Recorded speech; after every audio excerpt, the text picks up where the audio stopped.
అంటే పల్లెల్లో ప్రగతి పవనాలు, గ్రామాభివృద్ధి దిశగా అడుగులు వేయటం, గ్రామాలకు సంబంధించినటువంటి ఎక్కడైతే డెవలప్మెంట్ యాక్టివిటీస్ దిశగా అడుగులు వేయటం, వీటికి ఇప్పటికే భారీ ఎత్తున ఫండ్స్ అందజేస్తున్నట్టున్నారు.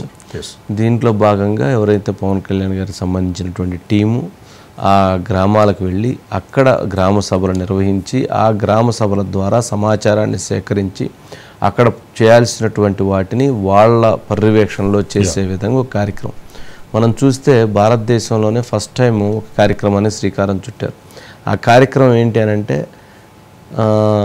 మొత్తం 16,000 పంచాయతీల్లో 14,000 అంటే ఒకేసారి ఒకే రోజు 14,000 పంచాయతీల్లో గ్రామ సభలు ఒకేసారి నిర్వహించి రికార్డు సృష్టించారు. అదే గ్రామ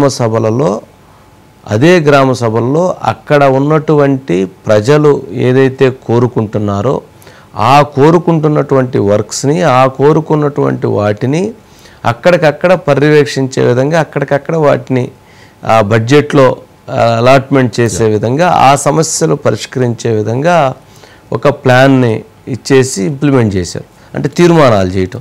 ఇంతకుముందు తీర్మానాలు ఎలా ఉండేవి పంచాయతీలో, వాళ్ళు సర్పంచ్ లేదా ఎవరో ఒక ఇద్దరు వార్డు మెంబర్లు కూర్చొని వాళ్ళు ఇష్టం వచ్చింది వాళ్ళు రాసుకొని వాళ్ళు ఇచ్చిన దాన్ని చేసేవాళ్ళు.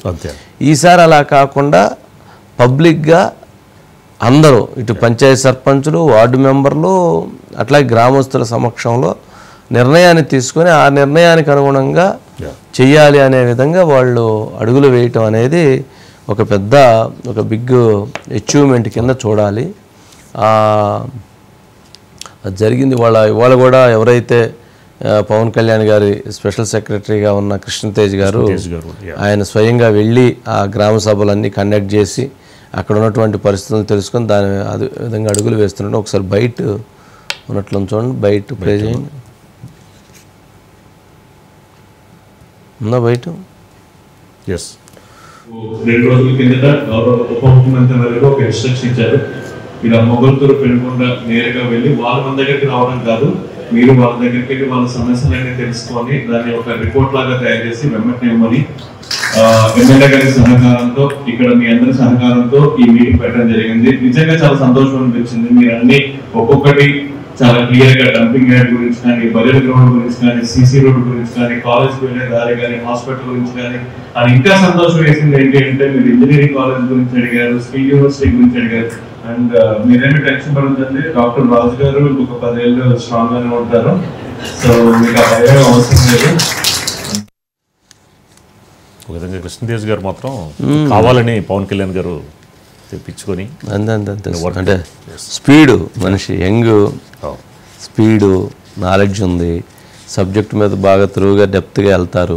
వెళ్ళి అక్కడ ఏం కావాలో అంటే ఎప్పుడైనా కానీ ప్రజలకు ఏం కావాలో తెలుసుకొని వాటిని ఇంప్లిమెంట్ చేయడం అనేది ఆటోమేటిక్గా అలా చేస్తే అధికారుల యొక్క భాగస్వామ్యం కీలకం. నాయకులు డైరెక్షన్ ఇస్తారు కానీ ప్రతిదీ పోయి చేయలేరు కదా. ఎప్పుడైతే వీళ్ళు కరెక్ట్గా సిస్టమ్ ఉంటుందో ఆటోమేటిక్గా అది రీచ్ అయ్యేటువంటి అవకాశం ఉంటుంది. రైట్ రాజు గారు.